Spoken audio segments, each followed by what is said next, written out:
الحمدللہ رب العالمین والصلاة والسلام علی محمد الامین. اعوذ باللہ من الشیطان الرجیم. بسم اللہ الرحمن الرحیم. خواتین و حضرات، یہ سورہ آل عمران کی آیت 100 ہے جس سے ہم قرآن مجید کا مطالعہ شروع کر رہے ہیں. اس سے پہلے آیت 99 پر سورہ کی پہلی فصل ختم ہو گئی. یہ سورہ 2 فصول، ایک تمہید اور ایک خاتمے پر مشتمل ہے، یعنی اس کی ترتیب مضامین اس طرح سے ہے. پہلے ایک تمہید ہے، اس کے بعد اہل کتاب پر اتمام حجت کا مضمون شروع ہوتا ہے جو آیت 99 پر پایہ تکمیل کو پہنچ گیا. اب دوسری فصل شروع ہو رہی ہے. اس دوسری فصل کے بعد پھر خاتمے کی آیات ہوں گی. اس دوسری فصل میں خطاب مسلمانوں سے، یعنی خطاب کا رخ تبدیل ہو گیا ہے. قرآن مجید کی ان صورتوں میں بالعموم یہ طریقہ اختیار کیا گیا ہے، یعنی سورہ میں یا تو خطاب مسلمانوں سے ہوگا جیسے نساء میں ہے، اور اس کے بعد اہل کتاب زیر بحث آ جائیں گے، یا سورہ کی تمہید کے بعد ابتدا اہل کتاب کے ساتھ خطاب سے ہوگی اور پھر مسلمانوں کے ساتھ خطاب ہوگا. تو یہاں پر بھی اگر آپ دیکھیے تو اس سے پہلے اہل کتاب کے اوپر پوری طرح سے اللہ کی حجت تمام کر دی گئی، تمام دلائل دے دیے گئے، اور اس مضمون کے آخر میں جس طرح کہ ہم نے پچھلے درس میں دیکھا تھا، جو ان کے 3 بڑے اعتراضات تھے ان کے جوابات بھی دے دیے گئے. یہ جوابات دینے کے بعد آخر میں بہت شدید الفاظ میں ان کو تنبیہ کی گئی، بلکہ دعوت بھی دی گئی کہ اللہ کی آیتوں کا انکار نہ کرو، اللہ کے راستے سے نہ روکو، جس چیز کے تم گواہ بنائے گئے ہو اس کو خود عیب ڈھونڈ کے داغدار نہ کرو، یہ تمہارے لیے صحیح رویہ نہیں ہے. اب مسلمانوں کو خطاب کیا گیا ہے، اور مسلمانوں کو خطاب کر کے یہ بتایا گیا ہے کہ اہل کتاب کی گمراہ کن چالوں سے تمہیں خبردار رہنا چاہیے. حق کے راستے سے وہ تمہیں ہٹانے کی کوشش کریں گے، لیکن تمہیں اس پر استقامت کے ساتھ کھڑے رہنا چاہیے. پھر تزکیہ اور تطہیر کے مضامین شروع ہوں گے، یعنی مسلمان اپنی اصلاح کریں، اسلام کی پیروی کا صحیح حق ادا کریں، اس کے لیے اللہ کی رسی کو مضبوطی سے تھامیں، آزمائش کے موقعوں پر اللہ اور رسول کی اطاعت پر قائم رہیں. یعنی یہ چیزیں جو ان کی تربیت کے لیے، ان کے تزکیے کے لیے، ان کے علم و اخلاق کو پاکیزہ بنانے کے لیے ضروری ہیں، وہ زیر بحث آئیں گی. تو اس سورہ میں ترتیب اس طرح سے ارشاد فرمایا، یا ایھا الذین آمنوا ان تطیعوا فریقا من الذین اوتوا الکتاب. ایمان والو، تم ان اہل کتاب کے ایک گروہ کی بات مان لو گے. یعنی ظاہر ہے کہ یہ سب باتیں جو بیان کی گئی ہیں ان میں ایک چیز تو یہ ہے نا کہ اہل کتاب کو بتایا جائے کہ تم کیا غلطی کر رہے ہو. دوسری طرف یہ ہے کہ وہ چونکہ مذہبی لوگ ہیں، مذہبی معاملات میں سب سے آگے ہیں، لوگ اس طرح کے معاملات میں ان کی طرف دیکھتے ہیں، ان کو مذہبی پیشوائی کی ایک طرح سے حیثیت حاصل ہے. عرب کے جو عام لوگ ہیں، یعنی اوس و خزرج میں بھی جو لوگ ہیں اور دوسرے قبیلوں میں جو لوگ ہیں، وہ یہ سمجھتے ہیں کہ اگر کوئی نبوت کا معاملہ ہے تو اس سے یہ لوگ سب سے زیادہ واقف ہیں، اس لیے کہ ان کے ہاں تو نبوت کی ایک پوری تاریخ ہے. اگر ہم لوگ کوئی غلطی کھا رہے ہیں تو کھا سکتے ہیں، لیکن یہ غلطی نہیں کھائیں گے. تو وہ ان سے کسی حد تک متاثر بھی ہوتے ہیں. اس وجہ سے بات کی ابتدا یہاں سے کی ہے کہ ایمان والو، ان اہل کتاب کے ایک گروہ سے مراد یعنی وہ لوگ کہ جو ہٹ درمی پر ہیں، وہ لوگ جو ضد پر ہیں، اور یہ زیادہ تر جس طرح کہ میں عرض کر رہا ہوں قرآن سے معلوم ہوتا ہے کہ ان کے مذہبی پیشوا ہیں، وہی لیڈر ہیں، وہی رہنما ہیں، انہی پر لوگ اعتماد کرتے ہیں، زیادہ تر وہ لوگ ہیں. ان کو کہا ہے یہاں ایک گروہ، اور ایک گروہ کہنے سے مقصود بھی یہ ہے کہ وہ لوگ کہ جو ان میں شامل نہیں ہیں ان کے بارے میں بھی واضح رہے. ایسا نہیں کہ سارے کے سارے اہل کتاب اتنے لاخیرے ہو گئے ہیں. ان کے اندر کا ایک گروہ جو آگے ہے، لوگوں کی رہنمائی کر رہا ہے اور اس طرح کی باتیں کر رہا ہے. فرمایا ان کی بات مان لو گے تو یہ کیا کریں گے؟ یردوکم بعد ایمانکم کافرین. یا ایھا الذین آمنوا ان تطیعوا فریقا من الذین اوتوا الکتاب. ایمان والو، تم ان اہل کتاب کے ایک گروہ کی بات مان لو گے تو تمہارے ایمان کے بعد یہ پھر تمہیں کفر کی طرف پھیر لے جائیں گے. یعنی ان کے ہاں جو اصلی مقصود ہے وہ یہ ہے کہ کسی طرح سے تم ان کی بات مان لو، اور جس طرح یہ خود گمراہی میں ہے اسی طریقے سے تمہیں بھی اس گمراہی میں لے جا کر پھینک دیں. یہ میں اس سے پہلے عرض کر چکا کہ جو اہل انصاف کا گروہ تھا ان کے اندر، اور جس کی قرآن بعد میں بڑی تحسین کرے گا، ان کو قرآن مجید ہمیشہ الگ کر کے بیان کرتا ہے. یعنی یہ بتا دیتا ہے کہ ایسے لوگ بھی ہیں جو انصاف کی بات کہتے ہیں، انصاف کی بات کرتے ہیں، اور اپنی طرف سے کسی معاملے میں ضد سے کام نہیں لیتے۔ یہ چیز تو ہو سکتی ہے کہ ابھی ان کا ذہن پوری طرح واضح نہ ہوا ہو، لیکن وہ سوال کرتے ہیں، پوچھتے ہیں، بات کرتے ہیں۔ اور دوسرے یہ کہ بعض اوقات انسان کا ذہن بھی واضح ہو جاتا ہے، لیکن ایک عملی نوعیت کا تذبذب ہوتا ہے اس کے اندر، یعنی وہ ذرا ٹھہر کر کھڑا ہوتا ہے کہ ہو سکتا ہے میرا یہ فیصلہ ٹھیک نہ ہو۔ تو اس طرح کے تذبذب میں بھی اگر مبتلا ہیں تو وہ الگ ہیں، لیکن یہ وہ لوگ ہیں کہ جو اپنی ضد اور اپنی ہٹ درمی میں اس مقام پر کھڑے ہو گئے ہیں کہ جہاں اب اگر ان کی بات مانو گے اور ان کی بات سنو گے تو ان کا ہدف سمجھ لو کیا ہے، وہ یہ ہے کہ جس کفر میں یہ ہے، جس طرح یہ ہٹ درمی سے انکار کر رہے ہیں، تمہیں بھی وہی لے جائیں گے۔ اور تم سمجھتے ہو کہ یہ دین کے ماننے والے ہیں، اسی طرح اس لیے کسی کو گمراہ کرنے کی بات کیسے سوچ سکتے ہیں؟ ظاہر بات ہے کہ اگر دین کے ماننے والے اور دین کے پیشواؤں کا معاملہ یہ ہو تو پھر لوگوں کے اندر یہ خیال پیدا ہوتا ہے کہ یہ لوگ ہمیں کیوں گمراہ کرو گے۔ تو فرمایا کہ ان کی دینداری بالکل رسمی ہے، یہ اصل دین کے پکے دشمن ہیں، خود بھی منکر ہیں اور ان کی باتوں میں آئے گے تو تمہیں بھی اسی طرح کا منکر بنا کر چھوڑیں گے۔ تو فرمایا کہ اگر تم یہ کرو گے تو یہ نتیجہ نکلے گا۔ وَكَيْفَ تَكْفُرُونَ وَأَنْتُمْ تُتْلَىٰ عَلَيْكُمْ آيَاتُ اللَّهِ۔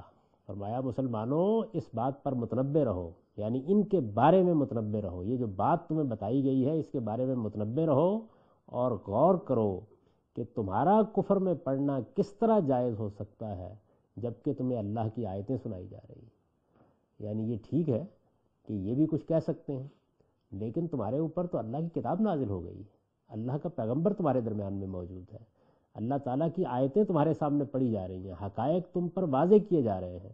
فرمایا وَأَنْتُمْ تُتْلَىٰ عَلَيْكُمْ آیَاتُ اللَّهِ کہ تمہیں اللہ کی آیتیں سنائی جا رہی ہیں، وَفِيكُمْ رَسُولُهُ اور اس کا رسول تمہارے اندر موجود ہے۔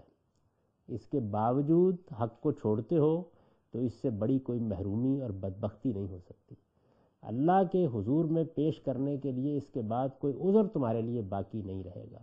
اس کا مطلب پھر یہ ہوگا کہ تم نے پورے دن کی روشنی میں ٹھوکر کھائی، یعنی اس کا پھر نتیجہ یہ نکلے گا کہ یہ بات واضح ہو جائے گی کہ ہر چیز واضح تھی، اس کے باوجود تم نے اپنے آپ کو تاریکی کے حوالے کر دیا۔ وَفِيكُمْ رَسُولُهُ وَمَن يَعْتَصِم بِاللَّهِ فَقَدْ هُدِیَ إِلَىٰ صِرَاطٍ مُسْتَقِیمٍ۔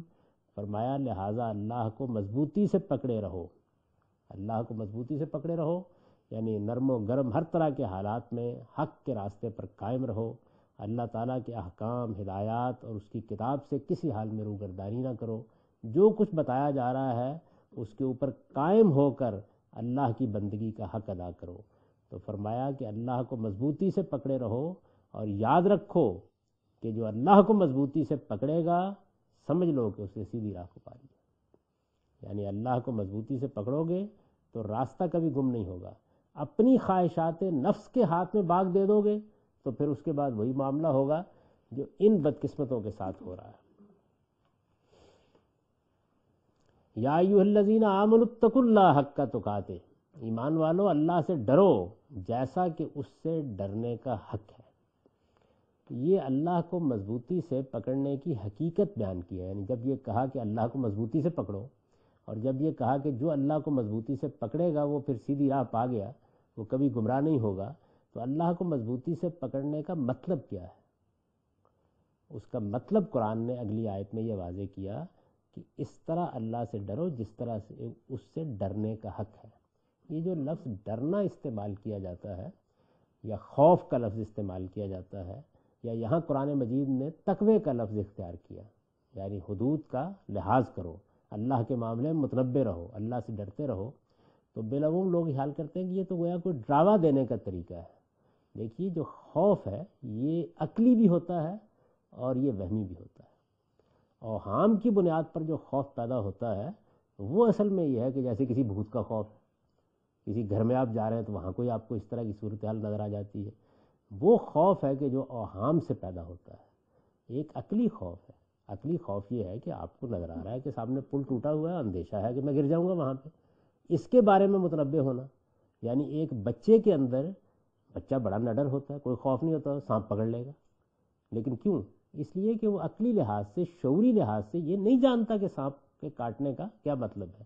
تو اللہ سے ڈرنے کا مطلب یہ نہیں ہے کہ آپ کو کسی چھلاوے سے یا بھوت سے ڈرایا جا رہا ہے، مطلب یہ ہے کہ اس حقیقت کا ادراک کرو کہ ایک دن خدا کے سامنے پیش ہونا ہے، وہ تمہارا پروردگار ہے، معاملہ کرنا ہے۔ بددیانتی کے ساتھ جاؤ گے، بدنیتی کے ساتھ جاؤ گے، ہٹ درمی اور ضد کا بدرکا لے کر جاؤ گے تو جانتے ہو وہاں کیا صورتحال ہوگی۔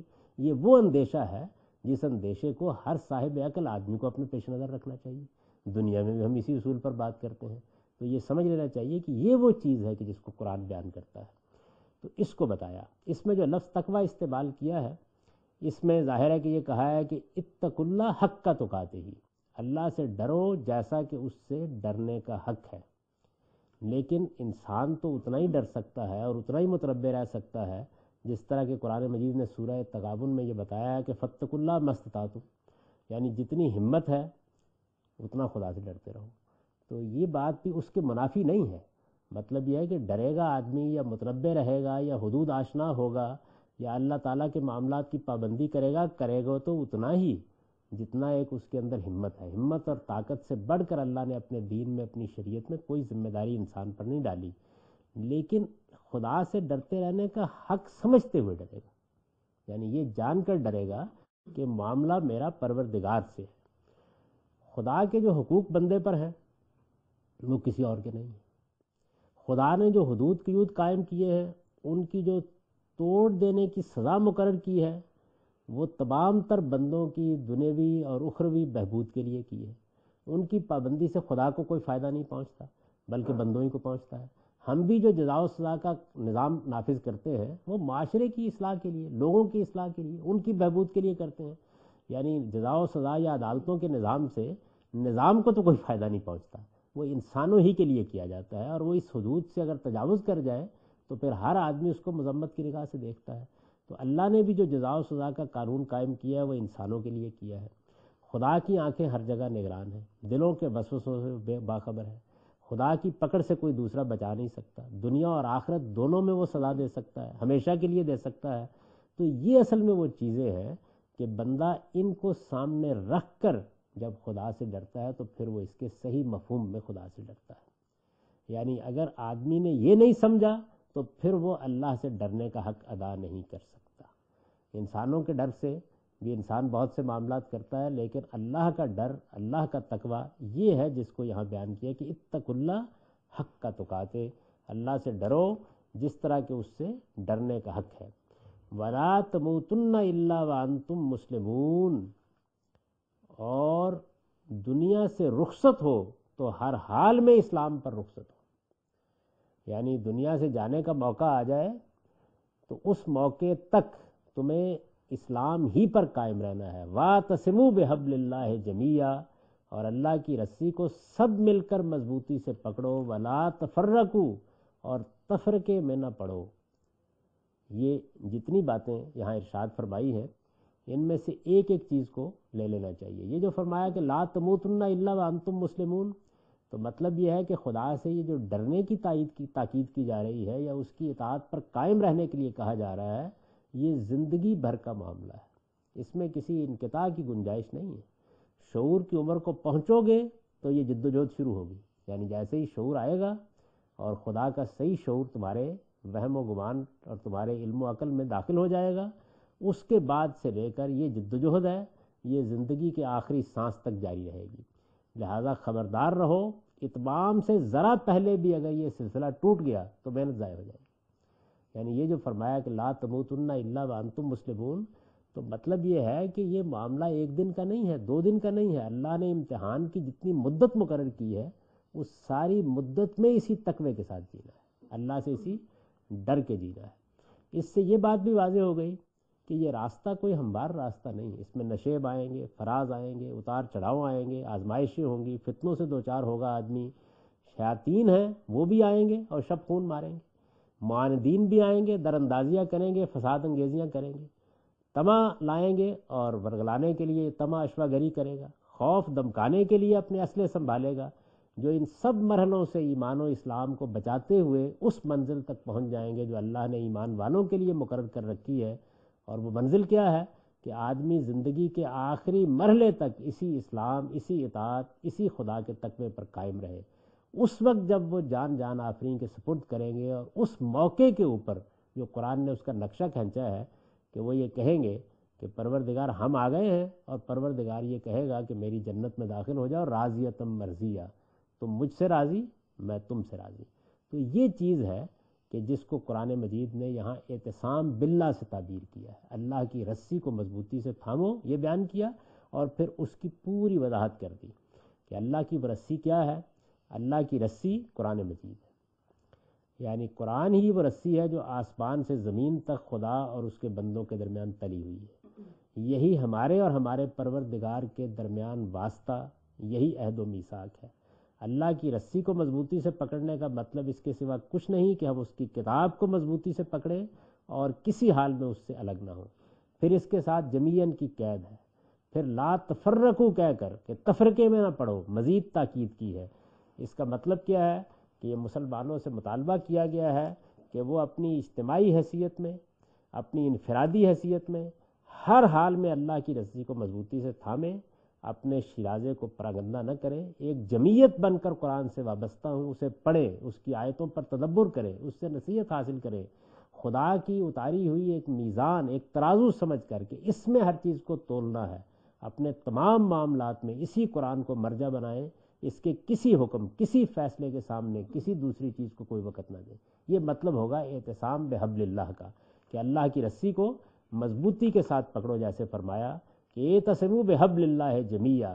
وہ یوں سمجھ لیجئے کہ پیچھے جو فرمایا تھا کہ اللہ کو پکڑو مضبوطی کے ساتھ، تو اللہ کو پکڑتا ہے آدمی اس سے ڈر کر، اس کا تقوی اختیار کر کے، اور اگر اللہ کا تقوی ہو تو پھر وہ اللہ کی کتاب کی طرف رجوع کرتا ہے تاکہ میں کہیں اللہ کے حدود سے باہر نہ نکل جاؤں۔ اور اللہ کی رسی کو جس طرح پکڑنا چاہیے اس کی تاکید گویا قرآن مجید کی اس حقیقت کو واضح کرتی ہے کہ اگر تفرقے سے بچنا چاہتے ہو تو پھر یہ وہ چیز ہے کہ جس کے اوپر تمہیں ہر حال میں قائم ہونا ہے، اللہ کی کتاب کو مضبوطی سے پکڑ کے رکھنا ہے۔ وَاذْكُرُوا نِعْمَتَ اللَّهِ عَلَيْكُمْ، اور فرمایا کہ اپنے اوپر اللہ کی اس عنایت کو یاد رکھو۔ کون سی عنایت؟ اِذْ كُنْتُمْ أَعْدَاءَ، یہ صحابہ اکرام کو مخاطب کیا ہے کہ تم ایک دوسرے کے دشمن تھے، فَأَلَّفَ بَيْنَ قُلُوبِكُمْ، تو اس نے تمہارے دل جوڑ دیے، فَأَصْبَحْتُمْ بِنِعْمَتِهِ إِخْوَانًا، اور تم اس کے فضل و کرم سے، تم اللہ کے فضل و کرم سے بھائی بھائی بن گئے۔ اور فرمایا یاد رکھو وَكُنْتُمْ عَلَىٰ شَفَا حُفْرَةٍ مِّنَ النَّارِ، تم آگ کے گڑھے کے بالکل کنارے پر کھڑے تھے، فَأَنْقَذَكُم مِّنْهَا، پھر اس نے تم کو اس سے بچا لیا۔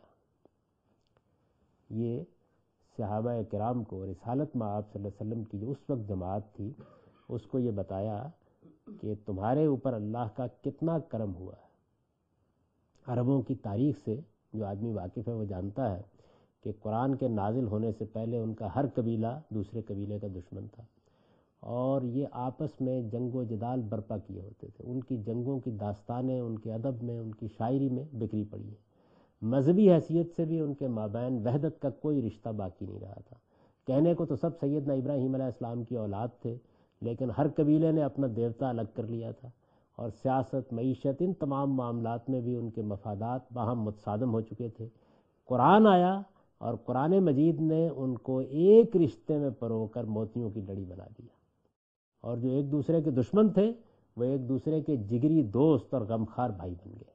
یہ جو نعمت رسالت میں آپ صلی اللہ علیہ وسلم کے ذریعے سے ان کو حاصل ہوئی، قرآن مجید کے ذریعے سے حاصل ہوئی، یہ اس کی یاد دہانی کی ہے۔ تو یہ بتایا ان کو کہ تم آگ کے ایک گڑھے کے بالکل کنارے پر کھڑے تھے، یعنی تمہارے ہاں دشمنیاں، جنگ و جدال، ایک دوسرے سے نفرت، شرک، اور شرک کی بنیاد پر باہمی بغض، ایک دوسرے کے مفادات سے متصادم راہیں، یہ تمہیں وہاں لے گئی تھیں کہ جہاں کسی وقت بھی تم اس آگ میں گر سکتے تھے۔ وہ آگ جو دنیا میں بھی کسی قوم کے لیے کوئی معمولی چیز نہیں ہوتی، اور پھر وہ آگ جو قیامت میں بھی، بہرحال جب شرک اور بت پرستی اور حق تلفی اور ایک دوسرے کے ساتھ زیادتی کا رویہ اختیار کیا جائے گا تو وہاں بھی نہیں چھوڑے گی۔ تو ارشاد فرمایا کہ اس پیغمبر نے آ کر، اس قرآن نے آ کر تمہیں اس سے نکال لیا۔ کذالک یبین اللہ لکم آیات، اللہ اسی طرح اپنی آیتیں تمہارے لیے واضح کرتا ہے، لعلکم تہتدون، تاکہ تم ہدایت پر رہو۔ اس سے یہ معلوم ہوا کہ اللہ تعالیٰ کی نعمتوں میں سے ایک بہت بڑی نعمت جو انسان پر ہوتی ہے، یا کسی قوم پر ہوتی ہے، یا کسی گروہ یا جماعت پر ہوتی ہے، وہ یہ بھی ہے کہ اس کے مابین محبت کا تعلق پیدا ہو جائے۔ اور سچی بات یہ ہے کہ یہ آسانی سے نہیں ہوتا۔ چنانچہ دیکھیے یہ قرآن مجید نے جو الفاظ استعمال کیے ہیں وہ یہ اذ کنتم آدان فالف بین قلوبکم، یعنی اللہ تعالیٰ نے تم ایک دوسرے کے دشمن تھے اور تمہارے درمیان الفت ڈال دی۔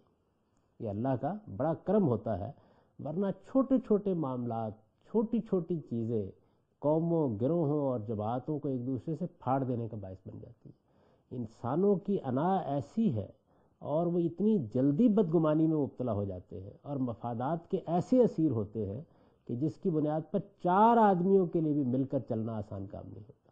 قدم قدم پر اس کا اندیشہ ہوتا ہے کہ وہ کسی گڑھے میں جا گریں گے، اور باہمی اختلافات جس طرح کہ اب ہم مسلمانوں میں دیکھتے ہیں، یعنی لوگ مفادات کے اسیر ہیں۔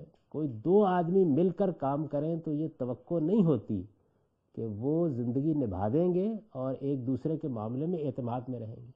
بدگمانیاں گھروں میں ہیں، بدگمانیاں باہر ہیں، بدگمانیاں معاشرتی زندگی میں ہیں، تہذیبی زندگی میں ہیں، سیاسی زندگی میں ہیں، گویا پوری قوم کا احاطہ کیے ہوئے ہیں۔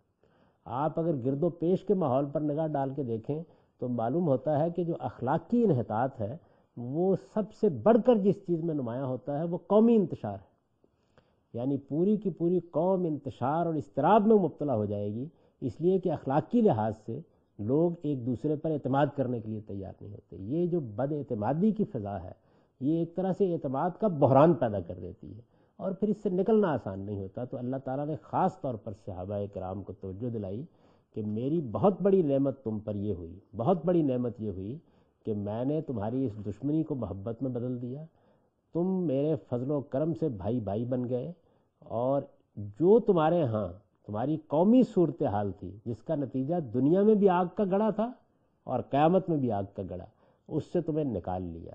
تو فرمایا کہ اللہ اس طرح سے اپنی آیتوں کی وضاحت کرتا ہے، اس طریقے سے تمہیں بتاتا ہے کہ اگر معمولی غلطی بھی کرو گے تو بڑے غیر معمولی فتنوں میں پڑ جاؤ گے۔ وحدت و محبت کی اس حالت کو باقی رکھنا چاہتے ہو، یعنی اللہ نے تمہیں ایک کر دیا ہے، اس کو باقی رکھنا چاہتے ہو تو اس کتاب کو مضبوطی سے پکڑے رکھنا ضروری ہے، ورنہ جاہلیت کی اسی حالت کو لوٹ جاؤ گے جس میں تم اس سے پہلے مبتلا رہ چکے ہو۔ یہ حقیقت ہے کہ تم آگ کے گڑھے کے بالکل کنارے پر کھڑے تھے۔ ان کی تاریخ پڑھیں تو یہ بات بالکل واضح ہو جاتی ہے۔ تمہارے پروردگار نے تمہارا ہاتھ تھاما اور تم کو اس سے بچا لیا۔ اب اس کتاب کو چھوڑو گے تو اندیشہ ہے کہ اسی گڑھے میں گرو گے اور اس کی آگ سے بچ نہیں سکو گے۔ یہ جو تنبیہ فرمائی ہے تو یہ حقیقت ہے کہ یہ تنبیہ جس طرح اس وقت مسلمانوں کی جماعت کے لیے برمحل تھی، یہ آج بھی ویسی ہی برمحل ہے۔ یعنی جتنا انتشار، جتنا اختلاف، جو کچھ بھی ہمارے ہاں معیشت، معاشرت، سیاست میں بدعنوانی درائی ہے، اس کی بڑی وجہ یہی ہے کہ مسلمانوں نے اللہ کی کتاب کو چھوڑ دیا۔ اللہ کی کتاب کے اندر جو ہدایت دی گئی تھی، جو رہنمائی کی گئی تھی، جس طریقے سے انسان کے اخلاقی وجود کو اس کا اصلی ہدف بنا دیا گیا تھا، یعنی قرآن مجید کی تعلیم کا سب سے بنیادی اور سب سے محوری نقطہ یہی ہے کہ تمہیں اپنے اخلاقی وجود کو پاکیزہ بنانا ہے، تمہیں انسانوں کے لیے خدمت کے جذبے کے ساتھ جینا ہے۔ تمہارا مال تمہارا مال نہیں ہے، یہ دوسرے انسانوں کا حق اپنے اندر رکھتا ہے۔ تمہیں اللہ کی راہ میں خرچ کرنا ہے، اور ظاہر ہے کہ جب کوئی اپنا مال خرچ کرنے کے لیے تیار ہو جاتا ہے تو یہ کیسے ہو سکتا ہے کہ وہ ظلم کرے، زیادتی کرے اور کسی کا مال چھیننے کی کوشش کرے۔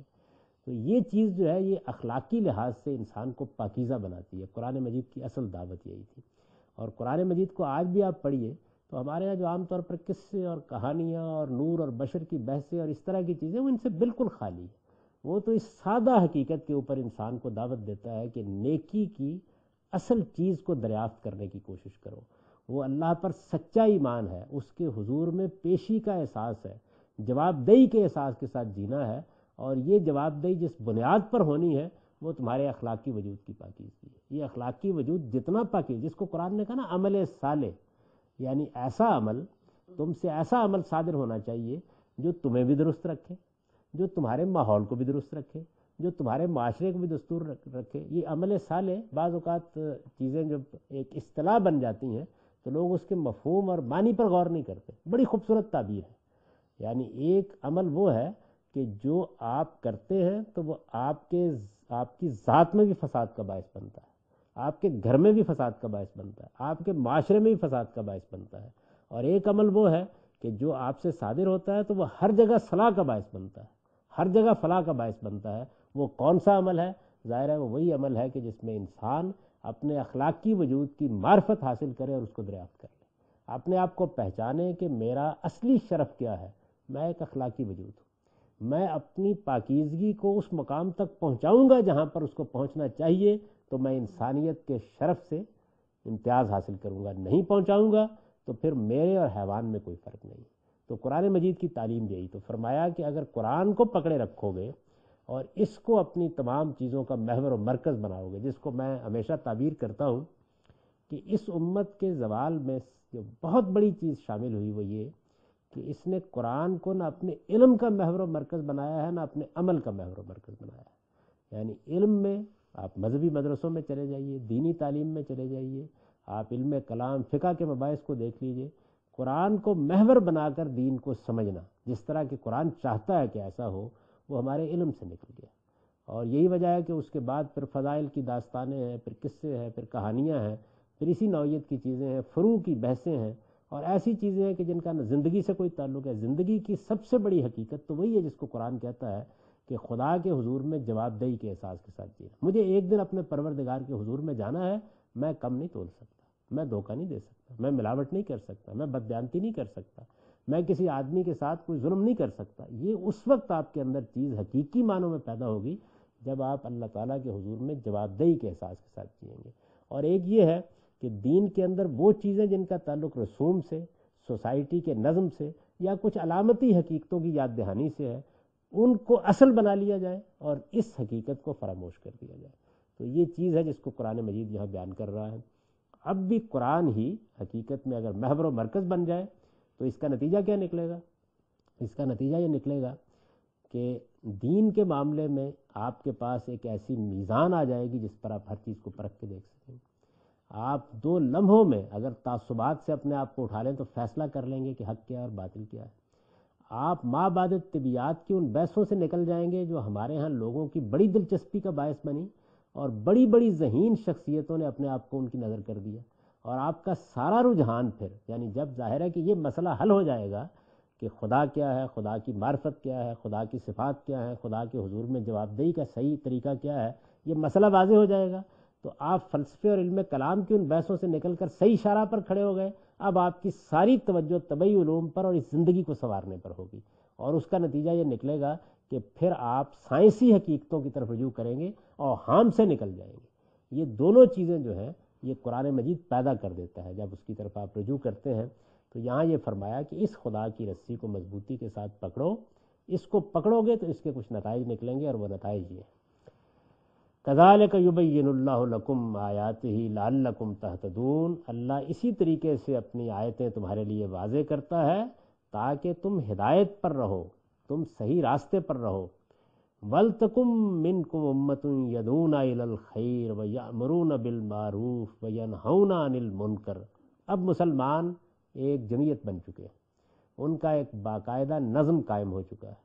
وہ اس وقت یثرب میں اپنی ایک قبائلی نوعیتی کی صحیح حکومت قائم کر چکے ہیں، یعنی معاشرہ منظم ہو گیا ہے۔ ایک چیز تو یہ ہے نا کہ وہ مرحلہ ہے کہ جس میں انفرادی طور پر کچھ لوگ ایمان لاتے ہیں، ان کے پاس کوئی خطہ ارض بھی موجود نہیں ہے، دنیا میں بکھرے ہوئے ہیں، تو وہاں تو یہ چیز نہیں ہو سکتی۔ لیکن جس وقت ایک معاشرہ وجود میں آ جاتا ہے، مسلمان ایک جمعیت کی صورت اختیار کر جاتے ہیں، تو فرمایا کہ اب تمہاری یہ صورت ہو گئی۔ پیچھے پہلے تمہید باندھی کہ اللہ سے ڈرو، اللہ کا تقوی اختیار کرو، اللہ کی رسی کو مضبوطی سے تھامو، قرآن مجید کو اپنا محور و مرکز بناؤ، اپنی جمعیت کو پارا پارا نہ ہونے دو۔ اللہ نے بڑا کرم کیا ہے تمہارے اوپر کہ اس نے تمہیں بھائی بھائی بنا دیا ہے، تمہارے دلوں میں الفت پیدا کر دی ہے، تمہیں دشمنی سے نکال دیا ہے۔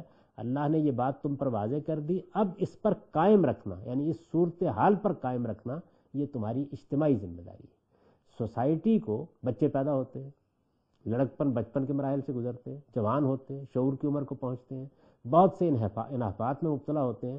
تو سوسائٹی کوئی ایسی چیز نہیں ہے کہ ایک جگہ جمود کے ساتھ کھڑی رہے۔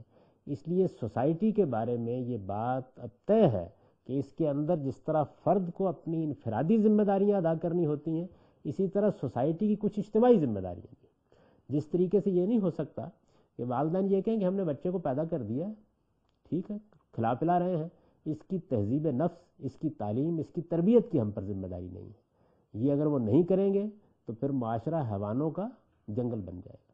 یعنی اس کے اندر پھر ایسے بچے پیدا ہوں گے کہ جو سوسائٹی کی روایات سے بالکل ناآشنا ہوں گے، جو کسی قاعدے ضابطے میں زندگی بسر نہیں کرنا چاہیں گے، جن کو کسی گھر کے ماحول نے تہذیب اور تمدن کے بنیادی حقائق سے واقف نہیں کیا ہوگا، جن کے اندر تہذیب اور شائستگی کوئی روایت منتقل نہیں ہوئی ہوگی۔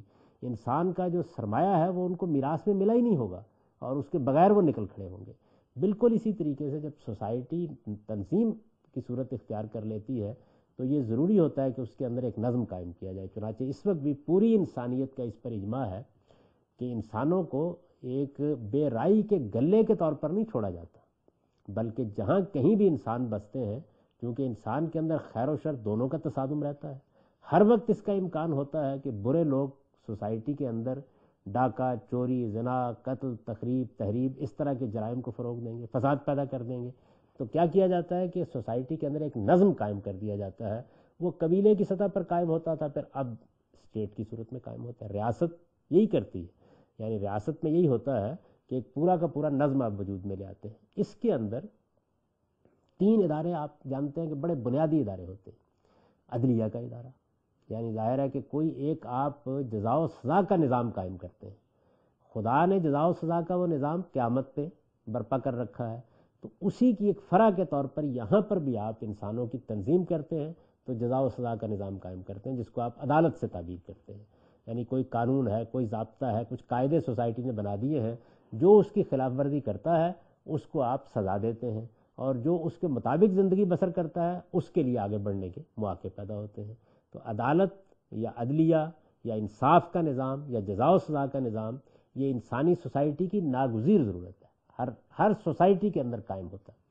آپ اس کے لیے آج کے زمانے کی اصطلاح مستعارن پولیس کا محکمہ قائم کرتے ہیں، یعنی ایک ایسا محکمہ وجود میں لے آتے ہیں اپنی سوسائٹی کے اندر کہ جو یہ دیکھتا ہے کہ بھلائی کی چیزوں کو فروغ ملنا چاہیے، اور اگر کہیں کوئی برائی حدود سے تجاوز کر رہی ہے تو اس کو روکنے کی کوشش کی جائے۔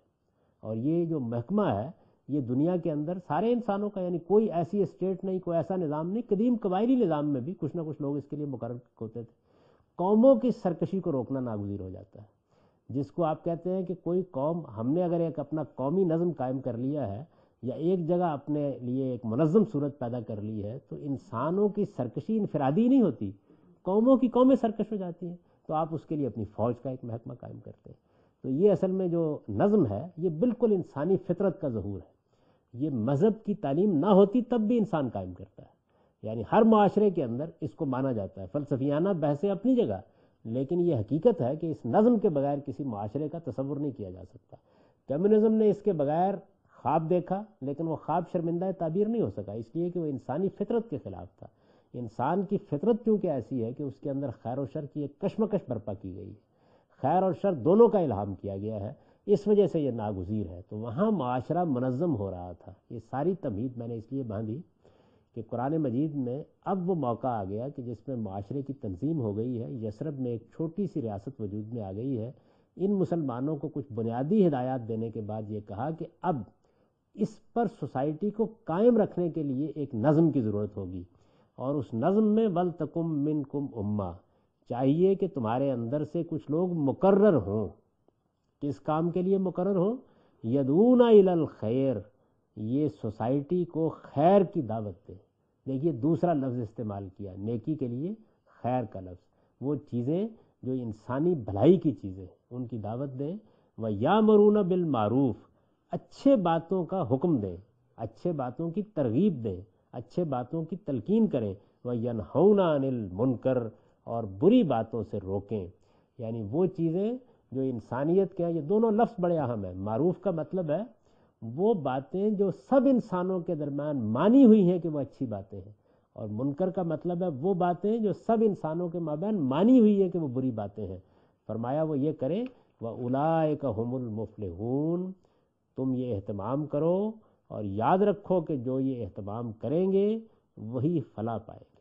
یہ مسلمانوں کو ان کی اجتماعی حیثیت میں حکم دیا ہے کہ وہ اپنے اندر سے کچھ لوگوں کو اس کام کے لیے مقرر کریں۔ ہمارے جدید زمانے میں جو پولیس کا محکمہ ہے، اگر اس کو آپ قرآن کی روشنی میں دیکھیں اور مسلمانوں کے معاشرے کے لحاظ سے دیکھیں تو اس کام کے لیے قائم کیا جاتا ہے۔ یعنی اصلاً اس کا مقصود یہ ہوتا ہے کہ سوسائٹی کے اندر وہ نظم کو قائم رکھے، معروفات کو پھیلائے، وہ سوسائٹی کے اندر خیر کو فروغ دے، وہ جرائم کو نہ پنپنے دے۔